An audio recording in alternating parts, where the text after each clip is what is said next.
Electrical engineering exam questions. Hello everyone, welcome to my channel. My name is Rafael.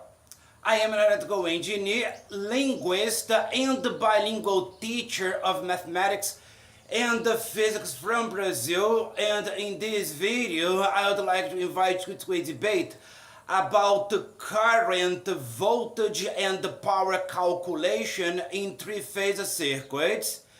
And for this purpose, I select several problems from the most important examinations for electrical engineers in Brazil. Let's begin with the first exercise. Exercise number 1 says, determine the power dissipated in the three-phase load of the following circuit. This is the question. Let's go to the solution. To solve this problem, it is necessary to recall that for any three-phase load, the complex power can be expressed as the complex power three-phase is equal to the apparent power three-phase in an angle. The apparent power is the magnitude of the complex power, and the complex power can be obtained from the multiplication as three-phase is equal to the square root of 3 times the line voltage times the complex conjugate of the line current, which is also equal to 3 times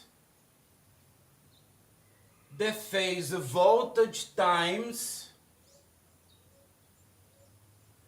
the complex conjugate of the phase current, that is the complex power is equal to the active power plus the reactive power. The active power and the reactive power are real numbers, whilst the complex power is a complex number. In this way,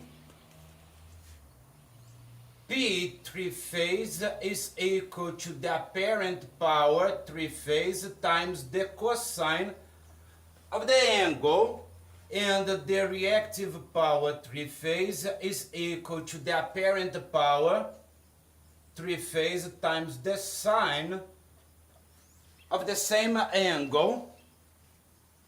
Since the load is purely resistive, the power factor is 1.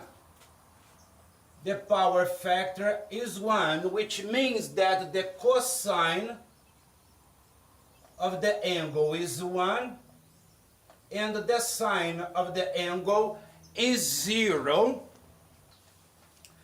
As the load is purely resistive, it does not exchange reactive power with the source. In this way,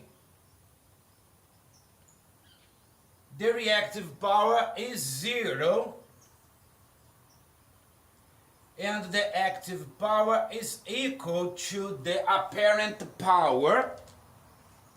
The entire apparent power is being converted into active power. We can calculate the real power or active power multiplying 3 times the phase voltage times the phase current, but working with the magnitudes because the real power is a real number, not a complex number. 3 times 127 volts the phase voltage is 127 times the magnitude of the current. Observe that the magnitude of the complex conjugate of the phase current is equal to the magnitude of the phase current. And since this is equal to this, we simply divide the magnitude of the phase current is the phase voltage 127 volts divided by the resistance, which is 20 ohms.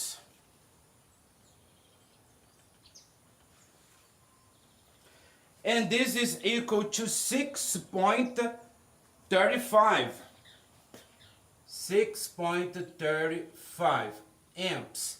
And now, using this expression here, we can find the active power. P three-phase is equal to 3 times 127 volts times 6.35 amps.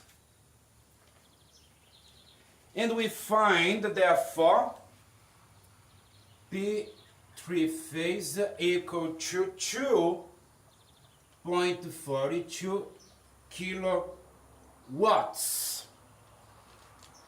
Thus, we discovered that the real power dissipated in the three-phase load is 2.42 kilowatts. And this is all for the debate of exercise number 1. Let's go to the next. Exercise number 2. The exercise provided us this Y-connected load and asked us what is the value of the resistances in the delta configuration equivalent to the Y-connected load of the figure. This is the question. Let's go to the solution. Observe that for any given load configuration, balanced or unbalanced, the following is valid. ZA is equal to ZAB times ZCA divided by ZAB plus ZBC plus ZCA. ZB is equal to ZAB times ZBC divided by ZAB plus ZBC plus ZCA. And ZC is equal to ZBC times ZCA divided by ZAB plus ZBC plus ZCA. Note now that if the load is perfectly balanced, the impedance of the delta configuration is equal to 3 times the impedance of the Y configuration. In this case, Z delta is equal to 3 times 15 ohms, which is equal to 45 ohms. Therefore, the resistances in the delta configuration equivalent to this load in Y will be 45 ohms. And this is all for the debate of this exercise. Let's go to the next. Exercise number 3.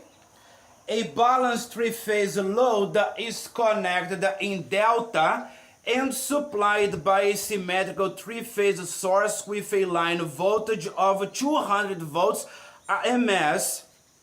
In each phase, the load consists of a 5 ohms resistor connected in parallel with an inductive reactance of 6 ohms. Determine the total active power consumed by the load. This is the question. Let's go to the solution.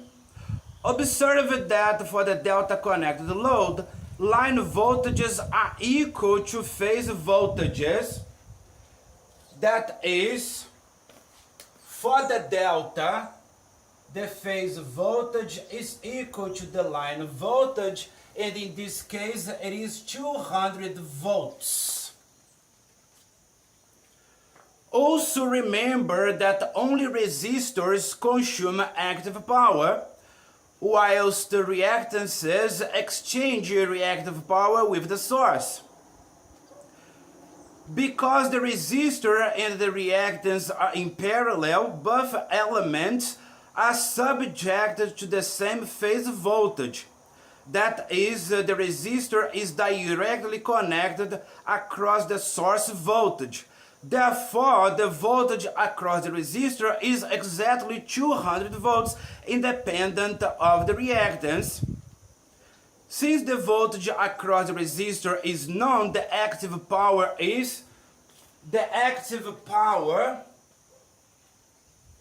three-phase is equal to 3 times the phase voltage squared divided by the resistance, and for this exercise it is 3 times 200 volts squared divided by 5 ohms, and this is equal to P.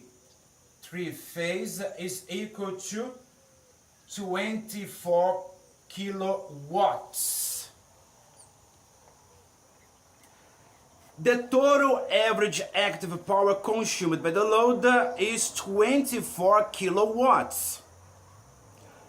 Note, when the load elements are connected in series, the phase voltage is divided between resistance and reactance. Thus, the current must be determined first, and the active power is then obtained from the resistive component of the impedance.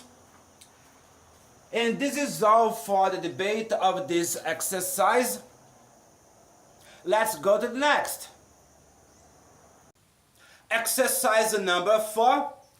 A balanced 3-phase load is supplied by a system with a line-to-line voltage of 220 volts. Each line carries a current of 51 amps and the power factor is unity. Determine the total active power absorbed by the load. This is the question. Let's go to the solution. For a balanced 3-phase system, the total active power can be determined directly from line quantities independently of whether the load is connected in delta or Y. The appropriate expression is P is equal to the square root of 3 times VL times I. L times the cosine of the angle, in which VL is equal to 220 volts, IL is equal to 51 amps, and the cosine of the angle is the power factor equal to 1. If we calculate, we find that the P is equal to the square root of 3 times 220 volts times 51 amps times 1, and this is equal to 19.4 kilowatts. Therefore, the total active power absorbed by the load is 19.4 kilowatts. And this is all for the debate of this exercise. Let's go to the next. Exercise number 5. What is the total active power consumed by a balanced 3-phase Y-connected load with per phase impedance equal to 10 plus J5 ohms, given that an emitter installed in series with one of the line conductors indicates an RMS current of 12 amps? This is the question. Let's go to the solution. The exercise didn't provide the circuit, but based on the information, we can come up with it. The circuit is on the board. Since the EMS current is given, the total active power can be determined using only the resistive part of the impedance. Note, power calculations in AC circuits are conventionally performed using RMS values. For sinusoidal quantities, the RMS value is equal to the peak value divided by the square root of 2. In this way, we can calculate the power. The active power three-phase is equal to 3 times the resistance times the current squared. And for this exercise, it is 3 times 10 ohms times 12 amps squared. And if we calculate, we find that P three-phase is equal to 4.32 kilowatts. Observe that if the same load had been connected in delta, it would consume 3 times as much power. This is for the Y. Had the load been connected in delta, P delta is equal to 3 times Py, which will be equal to 12.96 kilowatts.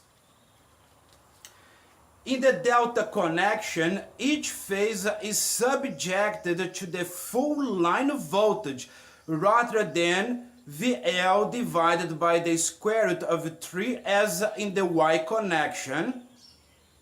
This increases the phase current by a factor of square root of 3. Since the active power is proportional to the square of the phase current, the total power becomes 3 times larger. And this is all for the debate of exercise number 5. Let's go to the next. Exercise number 6. A balanced three-phase delta connected load consists of 3 identical impedances of 5-phase 45 degrees ohms and is supplied by a line voltage of 220 volts. Determine the magnitude of the line current and the total reactive power absorbed by the load. This is the question. Let's go to the solution. The exercise stated that the load is balanced and delta connected. Also, the exercise provided the RMS value of the line voltage. Thus, we use the values provided by the exercise, the impedance of the delta connection, and the line voltage. The first step consists of calculating the magnitude of the line current. Remember that for the delta, the magnitude of the line currents is the square root of 3 times the magnitude of the phase currents, and the line voltages are equal to phase voltages. In this way, the phase current is the line voltage divided by the impedance of the delta connection. The magnitude of the phase current is 220 volts divided by 5 ohms, and this is equal to 44 amps. Thus, the magnitude of the line current is the square root of 3 times 44 amps, and this is equal to 76 amps. The total three-phase reactive power can be calculated using either line or phase quantities. The reactive power Q is equal to the square root of 3 times the line voltage times the line current times the sine of the angle, which is also equal to 3 times the phase voltage times the phase current times the sine of the angle. Let's use line quantities. Q is equal to the square root of 3 times 220 volts times 76 amps times the sine of 45 degrees. And this is equal to 20 kVAR. We therefore discover that the magnitude of the line current is 76 amps and the total reactive power is 20 kVAR. And this is all for the debate of exercise number 6. Let's go to the next. Exercise number 7. In the three-phase circuit shown, the source is symmetrical and the load is balanced and purely resistive.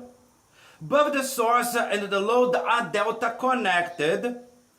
A technician measured the magnitudes of the phase currents IA and IB and found 10 amps for each. With this information, determine the magnitude of the line current IC. This is the question. Let's go to the solution. The exercises said that above IA and IB are phase currents while IC is a line current. Applying KCL at the node, we obtain that IA is equal to IB plus IC. In this way, IC is equal to IA minus IB. Observe that this is a phasor operation. To work with the magnitude, we must use the following formula. The magnitude of IC is equal to the square root of IA squared plus IB squared plus minus 2 times IA times IB times the cosine of the angle. As IC results from the subtraction, that is the phasor difference IA minus IB, the minus sign is used. Here we are going to use the minus sign.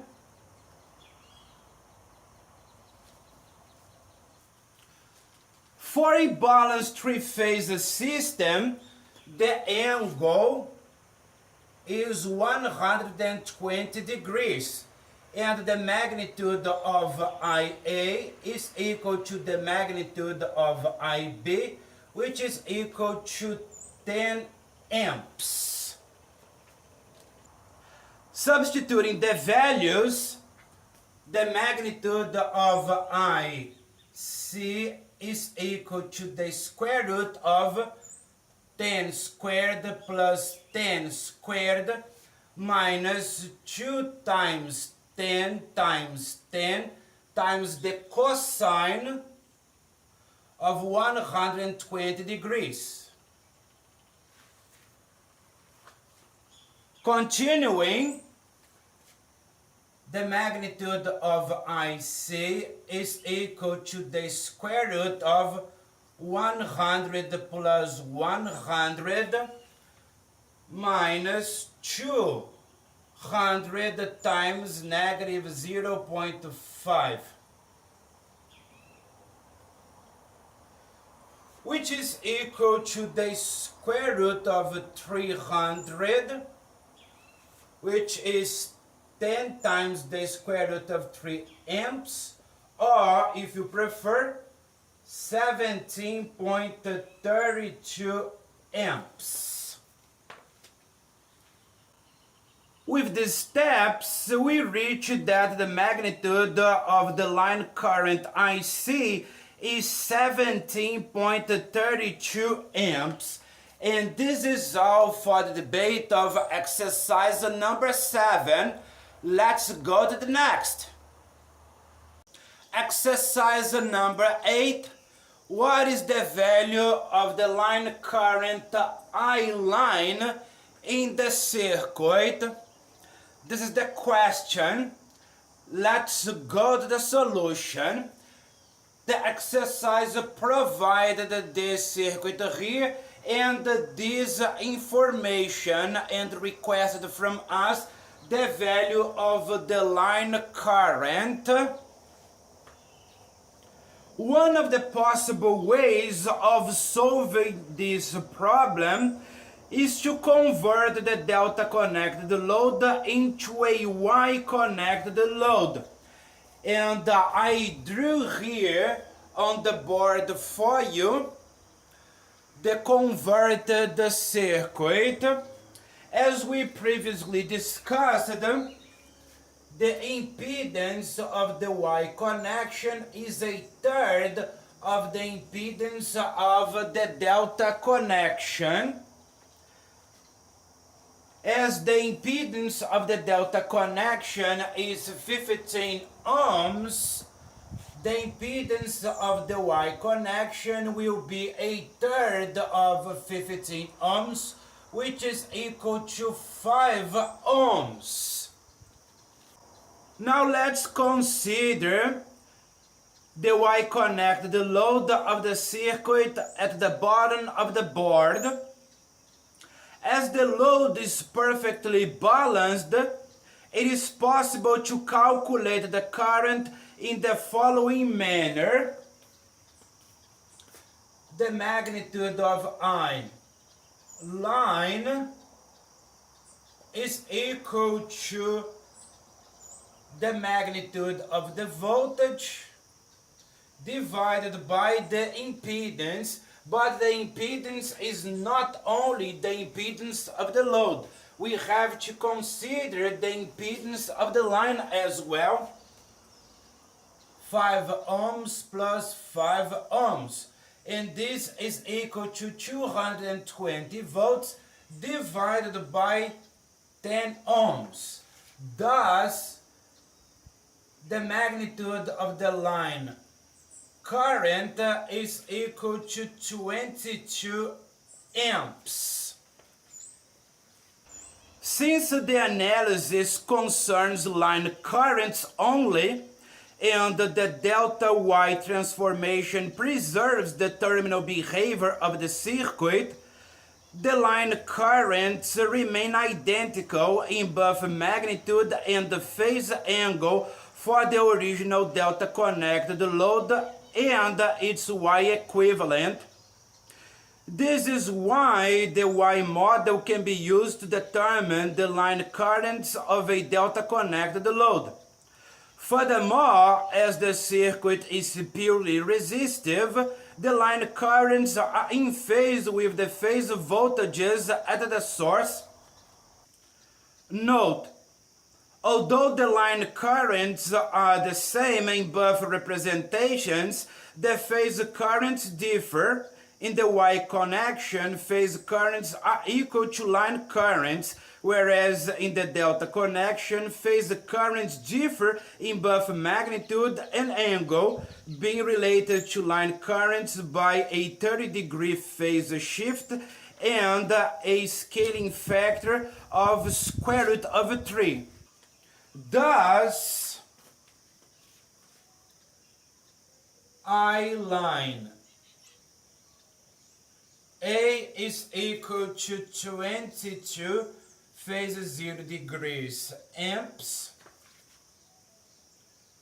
I line B is equal to 22 phase negative 120 degrees amps, and the I line C is equal to 22 phase 120 degrees amps. And this is all for the debate of exercise number 8. Let's go to the next. Let's go to the last exercise. Let's go to exercise number 9. Consider a symmetrical three-phase source with phase sequence ACB and phase voltage magnitude of 168 volts. The phase voltages are defined as this. These are the phase voltages. The source supplies an unbalanced Y-connected load with the following phase impedances. These are the impedances of the load. Assume that the system is solidly grounded. Determine the line currents I1, I2, and I3, and the current flowing through the neutral conductor IN. This is the question. Let's go to the solution. Observe that as the load is unbalanced, the currents will differ both in magnitude and phase angle relative to each other. Thus, I1 is equal to V1N divided by Z1. I2 is equal to V2N divided by Z2, and likewise I3 is equal to V3N divided by Z3. In this way, I1 is equal to 168 phase 0 degrees volts divided by 42 phase 25 degrees ohms, and this is equal to 4 phase negative 25 degrees amps. I2 is equal to 168 phase 120 degrees volts divided by 24 phase 60 degrees ohms, and this is equal to 7 phase 60 degrees amps. And lastly, I3 is equal to 168 phase negative 120 degrees volts divided by 56 phase negative 75 degrees ohms, and this is equal to 3 phase negative 45 degrees amps. IN is equal to I1 plus I2 plus I3. To calculate IN, we convert I1, I2, and I3 to the rectangular form and sum the real part and the imaginary part. In this way, IN is equal to 9.25 plus J 2.25. Converting to the polar form, the magnitude of IN is equal to the square root of 9.25 squared plus 2.25 squared, and this is equal to 9.52 amps. The angle is the inverse tangent of 2.25 divided by 9.25, and this is equal to 13.7 degrees. In this way, IN is equal to 9.52 phase, 13.7 degrees amps. We have calculated I1, I2, I3, and IN, and this is all for the debate of this exercise. And it is all for this video, my friends. I hope you enjoyed it and learned from it. I am a teacher. If you want to book a lesson with me, use my WhatsApp number. Goodbye!